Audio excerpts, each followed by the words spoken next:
नमस्कार, सगरमाथा प्राइम समाचारमा स्वागत छ। म जयन्ती पुडा सैनी। सबैभन्दा पहिले मुख्य समाचार।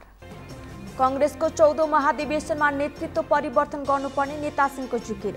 नयाँ पुस्तालाई नेतृत्व हस्तान्तरण गर्न शीर्ष नेताहरूलाई आग्रह।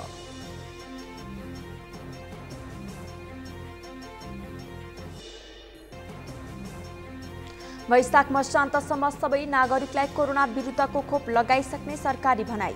बालबालिकाका लागि 1 करोड डोज खोप सुनिश्चित गरिने।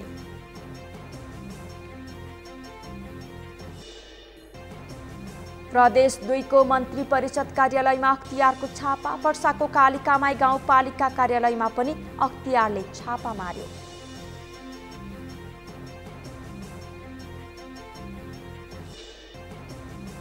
तालिबानले अस्थायी रूपमा 57 वर्ष अघिको संविधान लागू गर्दै शरिया कानून र इस्लामिक इमिरेटको सिद्धान्त उल्लङ्घन नहुने भनाई।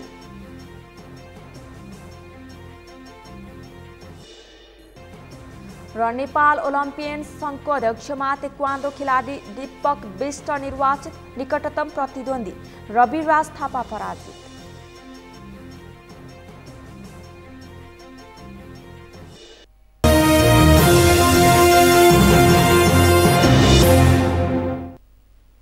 सगरमाथा प्राइम समाचार अब विस्तारमा। सरकार गठन भएको 2 महिना पुग्दा समेत सरकारलाई पूर्णता दिन नसकेका सत्तारूढ दलका नेताहरूले अब छिट्टै मन्त्री परिषद विस्तार हुने बताएका छन्। राजनीतिक दल सम्बन्धी अध्यादेशका कारण मन्त्रीमण्डल विस्तारमा समस्या आएको बताउने गठबन्धनका नेताहरूले अध्यादेश खारेज भए पनि अहिलेसम्म सरकार विस्तार हुन सकेको छैन। अमृतराज काफ्लेको रिपोर्ट। सरकार गठन भएको 2.5 महिना पुग्ने लागेका बेला समेत मन्त्री परिषदले पूर्णता पाउन सकेको छैन। राजनीतिक दल सम्बन्धी अध्यादेशका कारण मन्त्री परिषद विस्तारमा ढिलाइ भएको बताउने गरेका गठबन्धनका नेताहरू अध्यादेश खारेज भइसक्दा समेत सरकारलाई पूर्णता दिन असफल बनेका छन्। बुधबार मात्रै नेकपा माओवादी केन्द्रका अध्यक्ष प्रचण्डले प्रधानमन्त्री शेरबहादुर देउवासँग सरकार विस्तारका बारेमा छलफल गरेका थिए। छलफलका क्रममा प्रधानमन्त्री देउवाले सरकारमा सहभागी हुने मन्त्रीको नाम दिन आग्रह गरेको जनाइएको छ। माओवादी केन्द्रका अध्यक्ष प्रचण्डले केही दिन पहिला नै मन्त्री परिषद विस्तार हुने दावी गरेका थिए, तर अहिलेसम्म सरकारले पूर्णता पाउन सकेको छैन, जसको प्रमुख प्रतिपक्ष दल नेकपा एमाले आलोचना गर्दै आएको छ। एमाले सरकारलाई पूर्णता दिन नसक्ने गठबन्धनले जनताको पक्षमा काम गर्न नसक्ने भन्दै चुनावमा जान आग्रह गरेको छ। एमाले अध्यक्ष केपी शर्मा ओलीले समेत मुलुकलाई चुनावतर्फ लैजान सरकारसँग माग गरेका थिए। राजनीतिक दल सम्बन्धी अध्यादेश कायमै रहँदा मन्त्री बन्न नपाउनेहरूले पार्टी विभाजन गर्न सक्ने आशंकाका कारण गठबन्धनमा रहेको दल जसपाले अध्यादेश खारेज गर्न माग गर्दै आएको थियो। तर नेकपा एमालेबाट विभाजन भएर बनेको सत्तारूढ गठबन्धनमा रहेको दल नेकपा एकीकृत समाजवादीले अध्यादेश खारेज गर्न नहुने अडान राखेका कारण सरकारलाई पूर्णता दिने बारेमा सहमति जुट्न सकेको थिएन। सरकार विस्तारको विषयमा अब नेताहरूको बीचमा चाहिँ अहिलेसम्म त कानुनी जटिलताले गर्दाखेरि त्यो प्रक्रिया अगाडि बढेको थिएन। अब कानुनी जटिलता 1 हदसम्म अन्त हुने प्रक्रियामा गएको छ। त्यो अन्त भइसकेपछि अब दलहरूको बिचमा बसेर गठबन्धनमा रहेका दलहरूको बिचमा बसेर मन्त्री परिषदबारे नीतिगत निर्णयहरू गरिसकेपछि अब त्यही आधारमा पार्टीहरूले चाहिँ आफ्ना प्रतिनिधिहरू पठाउने कुरा देखिन्छ। तर सोमबार बसेको मन्त्री परिषदको बैठकले अध्यादेश खारेज गर्ने निर्णय गरेपछि राष्ट्रपति विद्यादेवी भण्डारीले अध्यादेश खारेज गरेकी छन्। तर मन्त्री परिषदले भने पूर्णता पाउन सकेको छैन। मन्त्रीमण्डल विस्तारका बारेमा छलफल गर्न प्रधानमन्त्री शेरबहादुर देउवाले बिहिबार सत्तारूढ गठबन्धनको बैठक समेत बोलाएका छन्, जुन बैठकले गठबन्धनमा आबद्ध दलले पाउने मन्त्रालयको सूचीलाई अन्तिम रूप दिने बताइएको छ। नेताहरूका अनुसार बिहिबार वा शुक्रबार मन्त्री परिषदले पूर्णता पाउनेछ। सरकारले पूर्णता पाउन नसक्दा 17भन्दा बढी मन्त्रालय मन्त्रीविहीन अवस्थामा छन्। सगरमाथा टेलिभिजनका लागि क्यामेरामा सुरेन्द्र राउतका साथमा अमृतराज काफ्ले, काठमाडौँ। स्वास्थ्य तथा जनसङ्ख्या राज्य मन्त्री उमेश श्रेष्ठले आगामी वैशाख मसान्तसम्म सबै नागरिकलाई कोरोना विरुद्धको खोप लगाइसक्ने बताएका छन्। दशैं अघि 33% नागरिकलाई कोरोना विरुद्धको खोप लगाइसक्ने तयारी गरिरहेको सरकारले बालबालिकाहरूका लागि पनि खोप सुनिश्चित गर्ने राज्य मन्त्री श्रेष्ठले बताए। एक रिपोर्ट। स्वास्थ्य तथा जनसङ्ख्या राज्य मन्त्री उमेश श्रेष्ठले सरकारले दशैं अघि 33% नागरिकलाई कोरोना विरुद्धको खोप लगाइसक्ने गरी काम गरिरहेको जानकारी दिए। विश्व मुटु दिवसको अवसर पारेर बुधबार ललितपुरमा आयोजित एक कार्यक्रममा उनले सरकारले हाल दैनिक 3 लाख जनतालाई कोरोना विरुद्धको खोप लगाउने काम गरिरहेको बताए। वर्तमान सरकारले आफ्नो करिब 3 महिने कार्यकालमा 1 करोड थप खोप लगाउने काम गरेको उनको भनाइ छ। राज्य मन्त्री श्रेष्ठले बालबालिकाका लागि पनि 1 करोड खोप सुनिश्चित गरिएको बताए। यहाँलाई लाग्ला बच्चा बच्चीको खोप के हुन्छ, बच्चा बच्चीको आएन भन्दाखेरि पनि यसलाई सुनिश्चितता भइसकेको छ। बच्चा बच्चीको खोप भनेको यो कोभिसिल्ड र भेरोसिल्डले हुनेवाला छैन। यसमा चाहिँ मोडर्ना र फाइजर लाउनुपर्छ। मोडर्ना र फाइजरको लागि सरकारले सुनिश्चितता 1 करोड खोपको लागि सुनिश्चितता भइसकेको छ, जसमा फाइजरलाई हामीले पैसा मोडर्नालाई पैसा दिइसकेका छौँ। यो अमेरिकाबाट आउनुपर्छ। यो चाहिँ हामीले वर्ल्ड ब्याङ्कको एउटा ऋण सहयोगको रूपमा हामीले त्यसलाई पेमेन्ट गरिसकेका छौँ। र अर्को कस्ट सेयरिङको आधारमा खोप चाहिँ हामीलाई चाहिने 5 करोड 50 लाख जति खोप चाहिन्छ, त्यसको सुनिश्चितता भएको छ। र वैशाखको अन्तसम्म पूर्ण नेपाली जनताले खोप पाउने यहाँलाई विश्वस्त गराउन चाहन्छु। राज्य मन्त्री श्रेष्ठले मुटुरोग, क्यान्सर जस्ता दीर्घ रोगहरूको उपचार निशुल्क रूपमा गर्ने गरी सरकारी अस्पतालहरूको सुधार गर्न सरकार लागि परेको बताए। कार्यक्रममा वरिष्ठ मुटुरोग विशेषज्ञ डाक्टर भगवान कोइरालाले मुटुरोगबाट बच्नका लागि धूम्रपान तथा प्रदूषणबाट बच्ने र नियमित शारीरिक व्यायाम गर्न सबै नागरिकलाई आह्वान गरे। उनले नेपालमा मुटुरोगको भयावह अवस्था देखिएको भन्दै त्यसको उपचारका लागि सहज हुने व्यवस्था गर्न सरकारलाई पनि सुझाव दिए। चुरोट र यो indoor pollution including smoking, outdoor pollution विश्व स्वास्थ्य सङ्गठनले उच्च जोखिमको कारण मध्ये राखिदिएको छ। पहिला थिएन पोल्युसन, अहिले पोल्युसन पनि ठुलो जोखिम भनेर मानिन्छ। ललितपुर महानगरपालिकाका मेयर शिरबाबु महर्जनले मुटु रोग लाग्न नदिने गरी व्यायाम गर्न आफूले ललितपुर महानगरपालिकाभित्र 32.5 किलोमिटर साइकल ट्र्याक बनाएको जानकारी दिए। उनले साइकल चढेर नागरिकहरूले शारीरिक व्यायाम गरून् भनेर ललितपुर महानगरपालिकाभित्रको चक्रपथमा 15.8 किलोमिटर साइकल ट्र्याक बनाउने योजना तय गरेको समेत बताए। एक्सरसाइजको निमित्त जुन उहाँले एम्फासिस दिनुभयो त्यसमा चाहिँ ललितपुर महानगरपालिका लागि परेको छ। एक्सरसाइज गरून्, साइकल चढुन् भनेर हामीले चाहिँ साइकल ट्र्याक बनाएका छौँ। हामीले 32.5 किलोमिटर साइकल ट्र्याक बनायौँ। अब बाटो पुरानो छ तर साइकल ट्र्याकको कन्सेप्ट नयाँ हो। अताई नअताई स्क्विज गरेर भए पनि हामीले साइकल ट्र्याक राख्यौँ। तर काम पनि गर्नु छ, फेरि सडक विभागको गाली पनि खानु छ। कार्यक्रममा मुटुरोग विशेषज्ञ डाक्टर रवि मल्ल, क्यान्सर रोग विशेषज्ञ डाक्टर राजेन्द्र प्रसाद बराल, मृगौला रोग विशेषज्ञ डाक्टर ऋषिकुमार काफले, स्नायु रोग विशेषज्ञ डाक्टर बसन्तराज पन्त र समाजसेवी कृष्ण कणेलाई सम्मान गरिएको थियो। सरकारी नीतिका कारण आफूहरूको व्यवसाय धरापमा परेको केबल टेलिभिजन व्यवसायीहरूले बताएका छन्। विद्युत प्राधिकरणले पोलको भाडा 350% वृद्धि गर्दा जनताको घर घरमा टेलिभिजन नपुग्ने अवस्था सृजना भएको भन्दै आफ्ना मुद्दालाई राज्यले सम्बोधन गर्नुपर्ने व्यवसायीहरूले बताएका छन्। एक रिपोर्ट। केबल टेलिभिजन व्यवसायीहरूको बुधबार आयोजित राष्ट्रिय भेलामा व्यवसायीहरूले सरकारले आफ्ना मुद्दाहरूलाई सम्बोधन गर्नुपर्ने बताएका हुन्।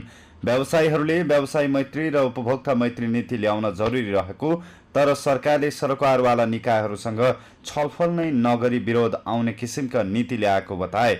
उनीहरूले पोल सम्बन्धी भाडा बढाइएको कुराले अप्ठ्यारोमाथि अप्ठ्यारो थपेको बताए।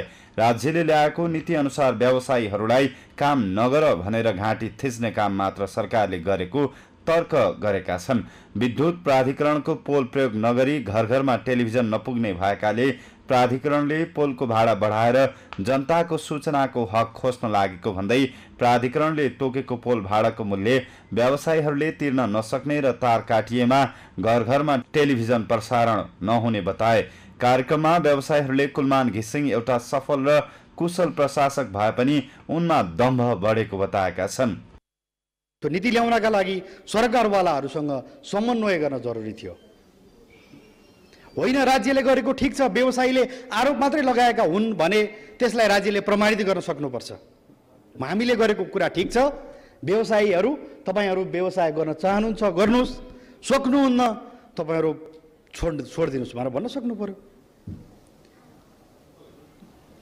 नेपालको राजनीतिक आन्दोलन होस्, नेपालको व्यावसायिक आन्दोलन होस्, नेपालको परिवर्तनका हरेक क्षण हुन्, नेपालका मिडियाहरूले कति महत्त्वपूर्ण भूमिका खेलेका छन् र ती महत्त्वपूर्ण भूमिकाका बारेमा सधैँभरि चर्चा हुन्छ। मिडिया, टेलिभिजन यी माध्यम भनेको साँच्चै नै समाचार सम्प्रेषण गर्ने र जनतामा सबैमा जनचेतना जगाउने यस्तो किसिमको यो एउटा माध्यम हो जसलाई हामीले सिम्पल एउटा इन्टरटेनमेन्ट दिने र व्यवसाय मात्रै हो भन्ने रूपले हेर्न हुँदैन होला जस्तो लाग्छ मलाई। एनालग अपरेटरबाट डिजिटलमा गयौँ। डिजिटलमा जाँदाखेरि सेटअप बक्सहरूमा ठुलो लगानी गर्नु पर्यो, हेड एन्डमा ठुलो लगानी गर्नु पर्यो, कम्प्लिटली सिस्टम नै चेन्ज गर्नु पर्यो। त्यो कुरामा हामी राजी हुँदै सरकारलाई राजस्व पनि बढी उठ्ने, एउटा व्यवस्थित पनि हुने हिसाबले हामी अगाडि बढिरहेछौँ, अगाडि बढ्दै गयौँ। विदेशमा जस्तो इन्डियामै हेर्नुहुन्छ भने एनालगबाट डिजिटल जाँदा इन्डियामै पनि राज्यले कति सुविधाहरू दिएको थियो, तर यो व्यवसायलाई राज्यले केही पनि सुविधा दिएन। धेरै समस्याहरू यहाँ छन्। खास गरिकन 2076 सालमा आएको विज्ञापन नियमन गर्ने ऐन 2076ले क्लिन फिड पोलिसीलाई, जुन 2073 सालको क्लिन फिड पोलिसी छ, त्यसलाई कार्यान्वयन गर्ने एउटा व्यवस्था गर्यो। केवल व्यवसायीहरूले त्यसमा सहयोग गर्नुभयो र क्लिन फिडलाई हामीले यो मुलुकमा लागू गऱ्यौँ। तर त्यहाँ एउटा के कन्फ्युजन उत्पन्न भयो भने के त्यो क्लिन फिड केवल व्यवसायीहरूलाई मात्र हो त भन्ने एउटा कन्फ्युजन रह्यो। वास्तवमा त्यो क्लिन फिड जुनसुकै प्लेटफर्ममा पनि, अर्थात् जुनसुकै प्लेटफर्मबाट प्रसारण हुने जुनसुकै विदेशी टेलिभिजनहरूका लागि पनि हो र त्यसलाई मान्नु सबैको दायित्व हो र कर्तव्य हो। हाम्रो क्षेत्रमा पनि चाहिँ महानायकको विवादहरू तपाईँहरूले सुनिराख्नु भयो होला होइन? त्यो महानायकको कुरा गरे कि त्यो कमेन्ट्समा गाली गरिहाल्छ। त्यस्तै कुलमान घिसिङजी पनि असाध्यै राम्रो कुशल प्रशासक हुनुहुन्छ है, तर मैले उहाँसँगको एक दुईवटा मिटिङमा उहाँको व्यक्तिगत चाहिँ आचरणको अनुभव गर्दा उहाँमा धेरै दम्भ पनि मैले देखाएको छु। अहिले नेपालको सञ्चार उद्योग जसमा 90% भन्दा बढी निजी क्षेत्रको लगानी छ, चाहे त्यो प्रसारकका रूपमा, चाहे त्यो वितरकका रूपमा, चाहे ती अन्य कार्यक्रम उत्पादकका रूपमा वा चलचित्रका सामग्री उत्पादनका रूपमा 90% भन्दा बढी यो क्षेत्रको लगानी निजी क्षेत्रको लगानी छ। त्यस अर्थमा यो क्षेत्रलाई सरकारले अनुगमन गरोस् भन्ने हाम्रो एउटा सामान्य आकांक्षा त हुनुपर्छ, तर धेरै कुराहरू हामी सबै आफै बसेर आफैले निर्देश गर्नुपर्दछ, सरकारको निर्देशन पालना गर्ने होइन। यो कुरामा हामी प्रश्न हुनुपर्छ। अब यो परिस्थितिमा पहिलो हाम्रो एजेन्डा हाम्रो पोलकै एजेन्डा हो। मन्त्रीज्यू आइदिनु भयो, सुनिदिनु भयो र एउटा कुरो के भने होइन सङ्घर्ष गर्नै पर्छ, पोजिटिभली हेरेर निर्णय गर्छुसम्म त भन्नुभयो। अब यहाँ आएर बोलेको पोजिटिभ निर्णय गरेर गर्छु भनेको कार्य भोलिको दिनमा काम कसरी हुन्छ, के गर्नुहुन्छ, त्यो उसले निर्णयले हामीहरूलाई थाहा हुन्छ।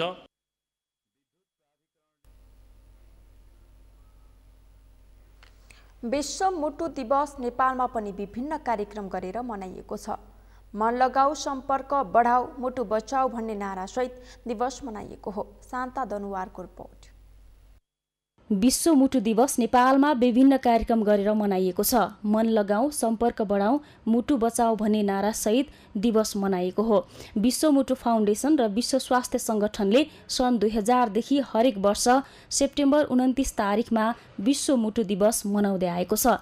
मुटु दिवसका अवसरमा नेपालमा पनि विविध चेतनामूलक कार्यक्रमहरू हुँदै आएका छन्। नेपालले पनि मुटु बचाउने अभियानमा केन्द्रित रहेर कार्यक्रमहरू सञ्चालन गर्दै आएका छन्। स्वास्थ्य तथा जनसङ्ख्या मन्त्रालयले मुटु लगायतका दीर्घ रोगहरूको निशुल्क उपचार गर्ने गरी सरकारी अस्पतालहरूको सुधार गर्ने योजना बनाएको छ। चुरोट र यो indoor pollution including smoking outdoor pollution विश्व स्वास्थ्य सङ्गठनले उच्च जोखिमको कारणमध्ये राखिदिएको छ। पहिला थिएन पोल्युसन, अहिले पोल्युसन पनि ठुलो जोखिम भनेर मानिन्छ। मुटु रोगबाट बस्न धुम्रपान तथा प्रदूषणबाट बस्ने र नियमित शारीरिक व्यायाम गर्नुपर्ने मुटु रोग विशेषज्ञहरूको भनाइ छ। नेपाल लगायत विकासोन्मुख देशहरूमा मुटु रोगीको सङ्ख्या दिन प्रतिदिन बढ्दै गएको छ। विश्व मुटु महासङ्घका अनुसार वर्षेनी 1,86,00,000 मानिसको मुटु सम्बन्धी रोगबाट मृत्यु हुने गरेको छ, जसमा विकासोन्मुख र अविकसित देशहरूमा मुटु रोगबाट मृत्यु हुनेको सङ्ख्या 80% भन्दा बढी रहेको छ। मानिसको मृत्युको प्रमुख कारण भएकाले मुटु रोग नियन्त्रणका लागि जनचेतना जगाउनका लागि विभिन्न सङ्घ संस्थाहरूले चेतनामूलक कार्यक्रम गर्दै आएका छन्। विशेष गरेर दिन प्रतिदिन मुटु रोगीहरू नेपालमा मात्र नै विश्वमा पनि बढिरहेछ र नेपालमा लगायत विश्वमा नै मान्छेको मृत्युको प्रमुख कारण चाहिँ मुटु रोग हो। त्यसैले प्रत्येक वर्ष यो मुटु रोग दिवस मनाउनुको कारण नै पनि जनचेतना जगाउने, मुटु रोग कसरी लाग्छ, कस्ता मान्छेलाई मुटु रोग लाग्न सक्छ र त्यस्ता रोग लागेका मान्छेहरूले के गर्नुपर्छ र मुटु रोग लाग्नबाट बच्न के गर्नुपर्छ भन्ने जनचेतना जगाउनलाई नै विश्व मुटु रोग दिवस मनाउने गरेको हो। गङ्गालालमा चाहिँ कहिले पनि मुटु रोगीको बिरामीको चाप चाहिँ घटेको छैन। कोभिडको बेलामा, लकडाउनको बेलामा बाहिरबाट आउने बिरामीहरू केही हदसम्म घटे तापनि, किनभने सबै मुटु रोग लागेर यदि कोभिडको पेसेन्टलाई मुटु रोग लाग्यो अथवा मुटु रोगीलाई कोभिड भयो भने कहाँ जाने भन्दाखेरि सामान्यतया यदि कोभिडले गर्दाखेरि मुटु रोग लागे पनि र मुटु रोगीलाई कोभिड भए पनि सबै बिरामीलाई रिफर गर्ने ठाउँ चाहिँ गङ्गालाल भएको थियो। त्यही कारणले हामीले यहाँनिर सबै पूर्वाधार निर्माण गरेर छुट्टै कोभिडको बेड, कोभिड विथ कार्डियोभास्कुलरको बेड, छुट्टै चाहिँ नन कोभिडको मुटु रोगीको लागि बेड, सबै आइसियु सबैको सिर्जना गरेर सबैजनालाई उपचार गर्नको लागि प्रावधान भएको थियो। त्यही कारण यो कोभिडको एरामा पनि हामीले चाहिँ निरन्तर रूपमा काम गरिराख्यौँ। शरीरलाई स्वास्थ्य राख्नको लागि शारीरिक परिश्रम सहित खानपानको विशेष भूमिका हुन्छ। धेरै किसिमका रोगहरू खानपानमा ध्यान नदिँदा र नजान्दा लाग्ने गरेका छन्। पछिल्लो समय व्यस्त जीवनशैली, शारीरिक परिश्रमको अभाव, खानपानका कारण मानिसहरू रोगी बन्दै गएको चिकित्सकहरूको भनाइ छ। त्यसका लागि शरीरलाई आवश्यक क्यालोरी मिलाएर खाएको खण्डमा अनेक खालको रोगका समस्यालाई कम गर्न सकिने उनीहरूको भनाइ छ। सगरमाथा टेलिभिजनका लागि क्यामेरामा केशव तिमल सिन्हाका साथ शान्ता दनुवार, काठमाडौँ।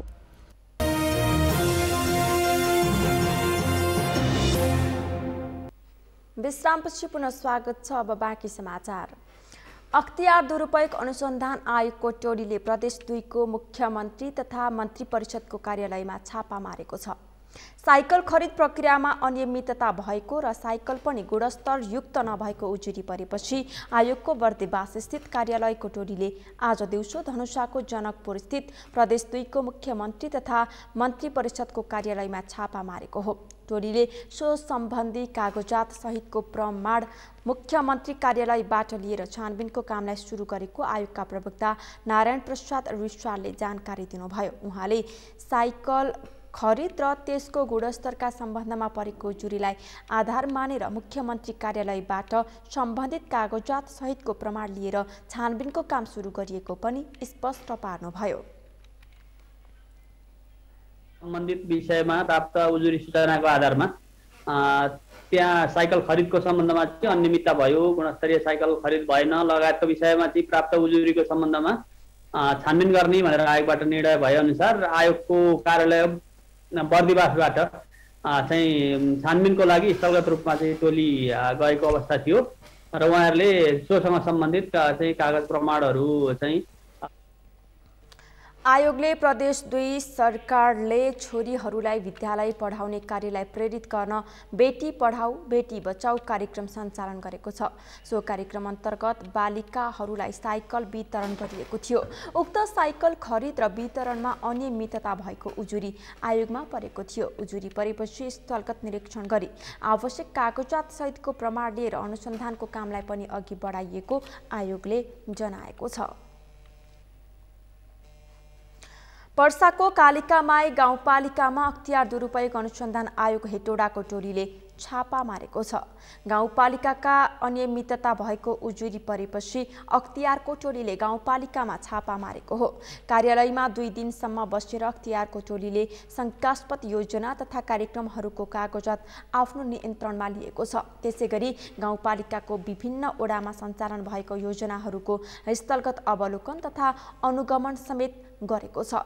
अख्तियार दुरुपयोग अनुसन्धान आयोगको कार्यालय हेटौडाका उपसचिव एवं सूचना अधिकारी विष्णु प्रसाद सापकोटाले कालिकामाई गाउँपालिकाले सञ्चालन गरेको विकासे योजनाको आवश्यक कागजात बारम्बार ताकेता गर्दा उपलब्ध नगराएपछि छानबिनको लागि कालिकामाई गाउँपालिकामै पुगेको जानकारी दिनुभयो।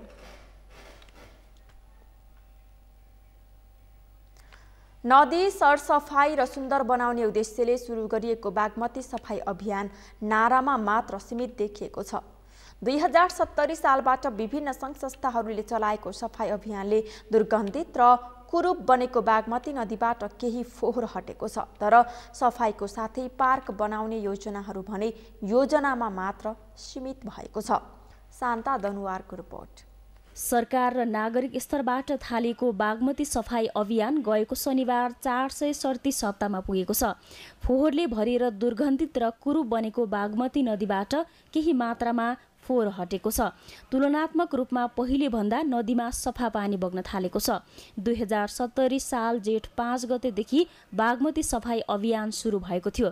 विभिन्न सङ्घ संस्थाका प्रतिनिधिहरूले नियमित शनिबार बागमती नदीका विभिन्न स्थानमा पुगेर सफाई गर्दै आइरहेका छन्। नदीका किनारमा विभिन्न सङ्घ संस्थाहरूको पहलमा बगैँचा निर्माण पनि भइरहेको छ। तर योजना अनुसार भने काम भएको छैन। नदी सफाई र सुन्दर बनाउने उद्देश्यका साथ थालिएको अभियानले यो अवधिमा काम सन्तोषजनक नभए पनि सरसफाई निरन्तर भइरहेको बागमती फोहोर उन्मूलन नमुना उपभोक्ता समाजका उपाध्यक्ष विदुर उप्रेतीले बताए। 70 सालदेखि यो बागमती नदीको सरसफाई अभियानमा जुटिरहेका छौँ। विभिन्न कालखण्डमा हरेक कुरा आउँदा पनि, भूकम्प आउँदा पनि, यो कोभिड आउँदा पनि तर हामीले सरसफाई त रोकेका छैनौँ। तर साह्रै चरम अवस्थामा यो कोभिड पुगेको हुनाले अलिकति कम भयो र सशस्त्र प्रहरी, जनपथ, आर्मी, अभियन्ताज्यूहरू र सबै मिलेर हामीले सरसफाई अभियान गरिरहेका छौँ। नदीको आसपास जहाँ खाली ठाउँ छ त्यहाँ गरेको छ। अझ यो त अहिले यो तपाईँको यो वाल लाउने गरे हुनाले कति ठाउँमा ठाउँ छैन। हामीले बिरुवा रोपेर कति ठाउँ रोपेको तर उखालेर फालिसकेका छ होइन, किनभने यसले यो करिडोर बनाउँदैछ नि त। त्यसो भएको हुनाले हामीले स्वच्छ हराभरा काठमाडौँ होइन, स्वच्छ हराभरा यो देश, यसलाई बनाउनको लागि हामीले एकदमै मेहनत गरेका छौँ। हाम्रो अभियन्ताहरू लागिराख्नु भएको छ। लिच्छवी कालभन्दा पहिलेदेखि मानव सभ्यतासँग जोडिएको नदी सरकारको नीति र सहरवासीको गैर जिम्मेवारीपनाका कारण फोहोरले छोपिएर अस्तित्वविहीन बन्न पुगेको थियो। अभियान सुरु भएपछि बागमतीका शाखा नदीहरू विष्णुमती, धोबीखोला, हनुमन्ते, मनोहरा, गोदावारी, बल्खु एवं चक्रपथका विभिन्न स्थान तथा भित्री टोलहरूमा समेत सरसफाई थालिएको छ। प्रत्येक शनिबार बिहान नागरिक स्तरबाट 2 घण्टा समय दिएर नदी सफाई गरिँदै आएको छ। पछिल्लो समय खोलामा फोहोर फ्याँक्नु हुँदैन भन्ने नागरिकहरूमा पनि चेतना बढेको जनप्रतिनिधिहरूको भनाइ छ।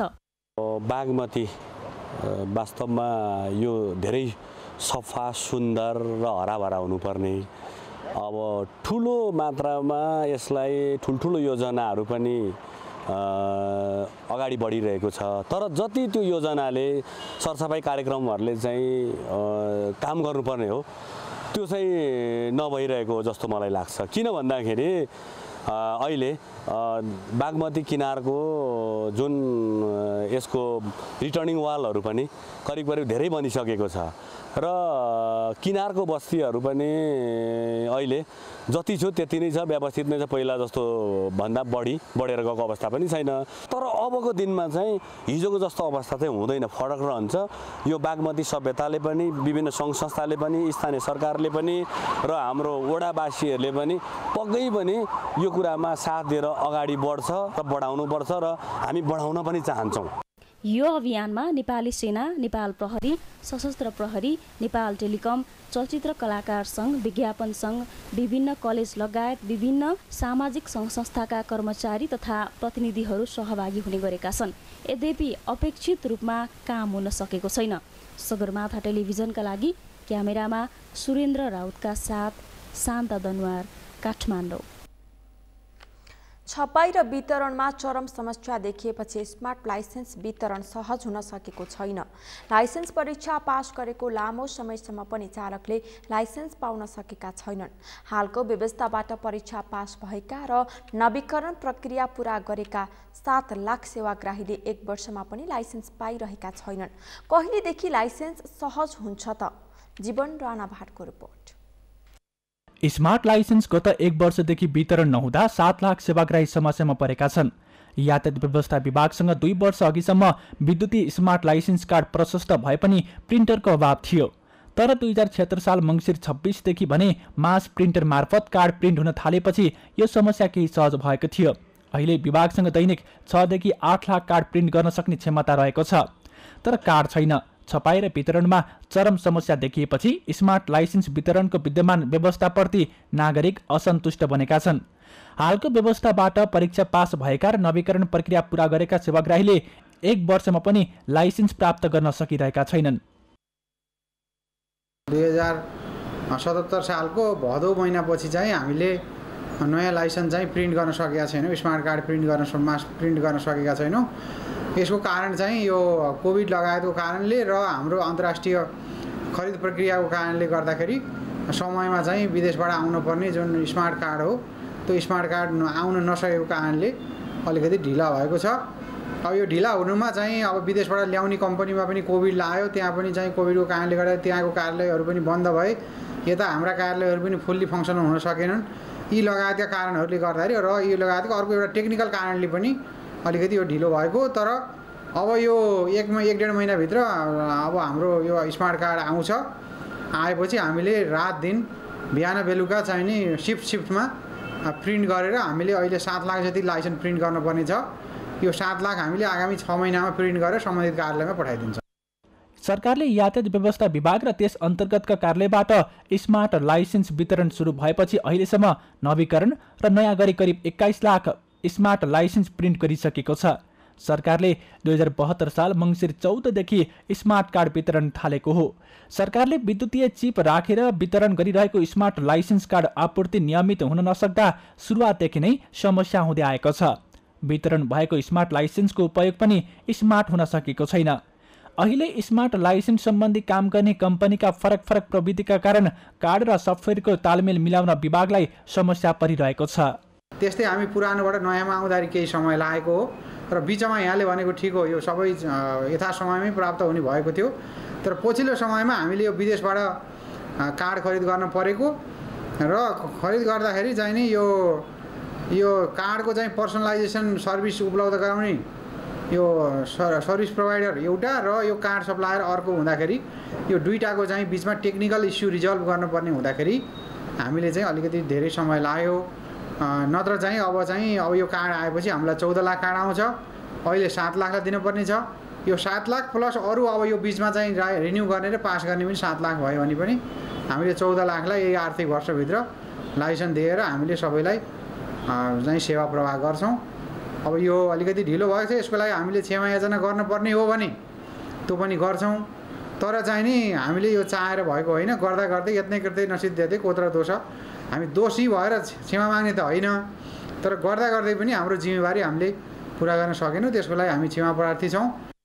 देशभर विद्युतीय सवारी चालक अनुमति पत्र स्मार्ट लाइसेन्सको पर्खाइमा बस्ने नेपालीको संख्या 7 लाख पुगेको छ। तर विभागले 2077 साल भदौदेखि आकस्मिक बाहेक अन्यलाई स्मार्ट लाइसेन्स प्रिन्ट गर्न बन्द गरेको छ। सगरमाथा टेलिभिजनका लागि क्यामेरामा प्रताप लामाको साथमा जीवन राणावाट, काठमाडौँ। यातायात व्यवस्था विभागले 29 वर्षपछि यातायात व्यवस्था ऐन लागू गर्ने निर्णय गरेसँगै सुदूरपश्चिम प्रदेशमा पनि सो निर्णय लागू भएको छ। सवारी तथा यातायात व्यवस्था ऐन 2049ले व्यवस्था गरेको परीक्षणकालीन चालक अनुमति पत्र सुदूरपश्चिममा पनि वितरण सुरु भएको हो। सुदूरपश्चिम प्रदेशमा डिजिटल सवारी चालक अनुमति पत्र वितरण भएदेखि अनुमति पत्रका लागि 1 वर्षसम्म कुर्नुपर्ने बाध्यता थियो। अब परीक्षणकालीन अनुमति पत्र वितरण सुरु भएसँगै चिट बोकेर हिँड्नुपर्ने बाध्यता हटेको छ। परीक्षा पास गरेपछि 1 वर्षसम्म परीक्षणकाल राखेर परीक्षणकालीन लाइसेन्स दिइने व्यवस्था गरिएको र यो अवधिमा 5 गल्ती गरेमा लाइसेन्स नै खारेज हुने यातायात व्यवस्था कार्यालय कैलालीका प्रमुख लक्ष्मण शाहले बताउनुभयो। उहाँले चालकको सहजता पास गरेपछि यस्तो लाइसेन्स दिने व्यवस्था गरिएको बताउनुभयो। सेवाग्राहीहरूले जो चाहिँ धेरै गुनासो सेवाग्राहीहरूबाट चाहिँ लाइसेन्स ढिला आउने अनि क्वालिटीको नआउने त्यो गुनासो थियो, त्यो चाहिँ अब चाहिँ गुनासोहरू हामी कम गर्दै जानेछौँ र सेवाग्राहीहरूले यहाँ चाहिँ परीक्षा दिइसकेपछि हामी विदिन 1 विक उहाँलाई टाइम पिरियड दिएर हामीले उहाँलाई सिधा लाइसेन्स 1 वर्षीय परीक्षण लाइसेन्स हो। यो चाहिँ चालक अनुमति पत्र वितरण सुरु भएसँगै 1 वर्षसम्म चिट बोकेर सवारी चलाउनु पर्ने बाध्यताको अन्त्य भएको छ। परीक्षणकालीन लाइसेन्स पाएपछि सेवाग्राहीले खुसी प्रकट गर्दै अब सवारी साधन चलाउँदा केही सहज हुने प्रतिक्रिया दिएका छन्।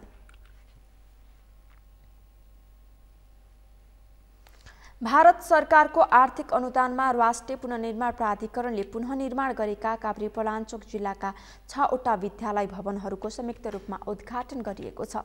एक रिपोर्ट। काभ्रेपलाञ्चोक जिल्लामा पुनर्निर्माण सम्पन्न भएका 6वटा विद्यालय भवनहरूको बुधबार भारतीय विदेश मन्त्रालयका उत्तरी महाशाखाका संयुक्त सचिव अनुराग श्रीवास्तव, काभ्रेपलाञ्चोक 2 का प्रतिनिधि सभा सदस्य गोकुल प्रसाद बास्कोटा, काभ्रेपलाञ्चोक 1 का प्रतिनिधि सभा सदस्य गंगा बहादुर तामाङ र राष्ट्रिय पुनर्निर्माण प्राधिकरणका कार्यकारी सदस्य ध्रुव प्रसाद शर्माले संयुक्त रूपमा उद्घाटन गरेका हुन्। करिब 19.5 करोड रुपैयाँ भन्दा बढीको लागतमा बनेपा नगरपालिकाको आजाद माध्यमिक विद्यालय, पाँचखाल नगरपालिकाको श्री आजाद माध्यमिक विद्यालय, दुग्धेश्वरी माध्यमिक विद्यालय र भगवती माध्यमिक विद्यालय तथा चौरी देउराली गाउँपालिकाको खाडादेवी माध्यमिक विद्यालय र पनौती नगरपालिकाको शारदा माध्यमिक विद्यालयको उद्घाटन गरिएको हो। विद्यालयको उद्घाटन गर्दै प्रतिनिधि सभा सदस्य गोकुल प्रसाद बास्कोटाले भूकम्पपछि नेपाललाई भारत सरकारले निकै सहयोग गरेको भन्दै भारत सरकारप्रति नेपाली जनताको तर्फबाट धन्यवाद व्यक्त गरे। भारतसितको हाम्रो मजबुत सम्बन्धको फाइदा नेपाली दाजुभाइ दिदीबहिनीहरूले प्राप्त गर्नु हाम्रो चाहिँ भारतको अनिवार्य दायित्व, हाम्रो अनिवार्य हक जस्तो भएको छ। त्यसैले जे सहयोग गरेको छ भारतले त्यसका निम्ति म काभ्रेली दाजुभाइ दिदीबहिनीहरू, यहाँका भाइ बहिनी विद्यार्थीहरू, अभिभावकहरू, खुद हामी नेपाली जनताहरू र नेपाल सरकार समेतको तर्फबाट पनि, यद्यपि हामी अहिले सरकारमा छैनौँ, प्रतिपक्षमा छौँ, तर सरकारको सम्बन्ध छ। भूकम्पले क्षति पुर्याएका नेपालका 8 जिल्लाहरू गोर्खा, नुवाकोट, सिन्धुपाल्चोक, रामेछाप, दोलखा, काभ्रेपलाञ्चोक, धादिङ र काठमाडौँका शैक्षिक संस्थाहरू पुनर्निर्माणका लागि भारत सरकारले $50 मिलियन आर्थिक सहयोग प्रदान गर्ने प्रतिबद्धता अनुसार सो विद्यालयहरू पुनर्निर्माण भएको भारतीय दूतावासले जनाएको छ।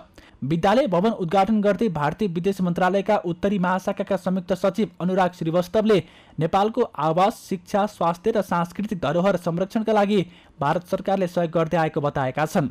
नेपाल भारतको घनिष्ठ मित्र भएको उल्लेख गर्दै उनले आगामी दिनमा पनि नेपाललाई साथ दिन तयार रहेको प्रतिबद्धता व्यक्त गरे।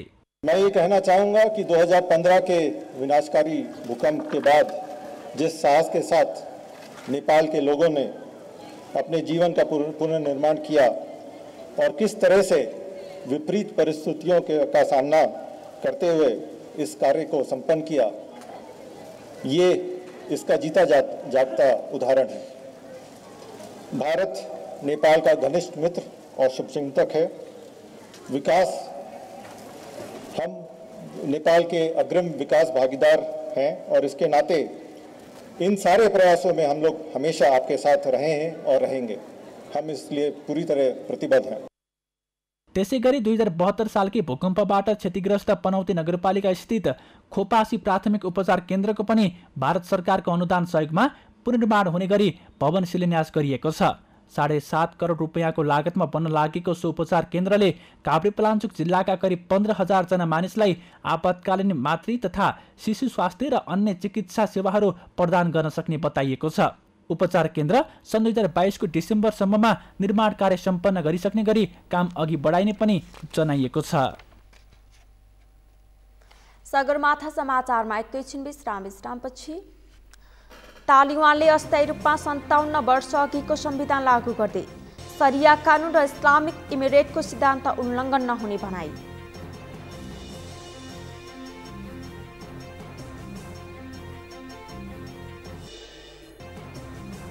र नेपाल ओलम्पियन्स संघको अध्यक्षमा ताइक्वान्डो खेलाडी दीपक बिष्ट निर्वाचित, निकटतम प्रतिद्वन्दी रविराज थापा पराजित।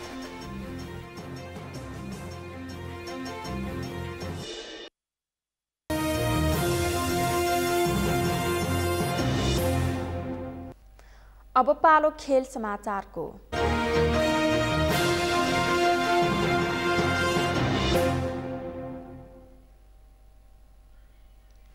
नेपाल ओलम्पियन्स संघको अध्यक्षमा ताइक्वान्डो खेलाडी दीपक बिष्ट निर्वाचित भएका छन्।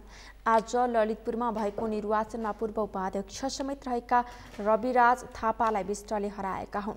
नेपाली ओलम्पियन खेलाडीहरूको आधिकारिक संस्था ओलम्पियन्स संघको निर्वाचनमा 15 सदस्य नयाँ कार्य समिति पनि चयन भएको छ।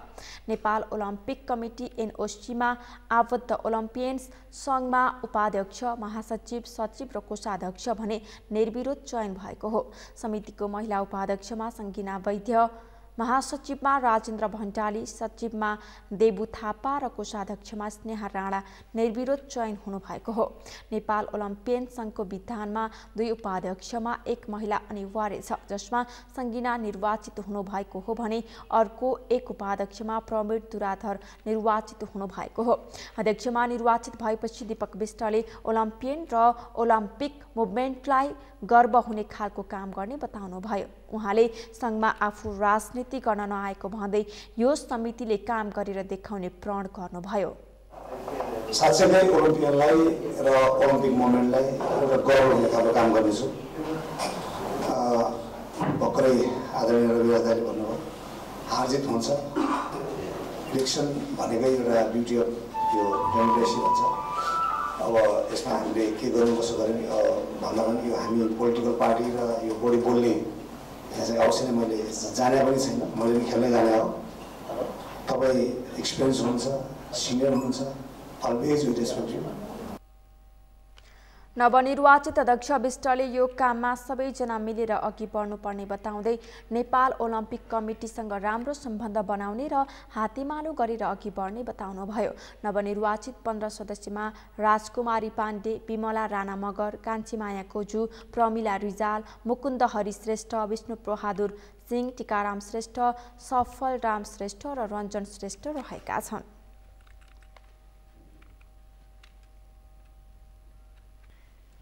समाचारको अन्त्यमा मुख्य समाचार फेरि एकपटक। कांग्रेसको 14औं महाधिवेशनमा नेतृत्व परिवर्तन गर्नुपर्ने नेता सिंहको जुकेर, नयाँ पुस्तालाई नेतृत्व हस्तान्तरण गर्न शीर्ष नेताहरूलाई आग्रह।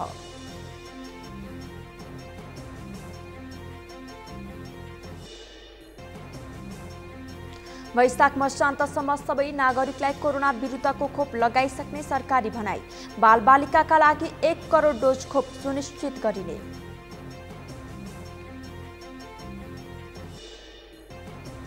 प्रदेश 2 को मन्त्री परिषद कार्यालयमा अख्तियारको छापा। वर्षाको कालिकामाई गाउँपालिका कार्यालयमा पनि अख्तियारले छापा मार्यो।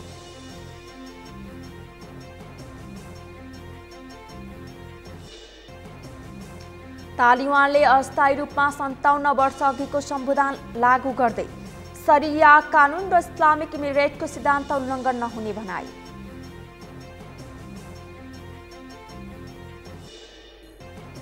र नेपाल ओलम्पियन्स संघको अध्यक्षमा ताइक्वान्डो खेलाडी दीपक बिष्ट निर्वाचित, निकटतम प्रतिद्वन्दी रविराज थापा पराजित।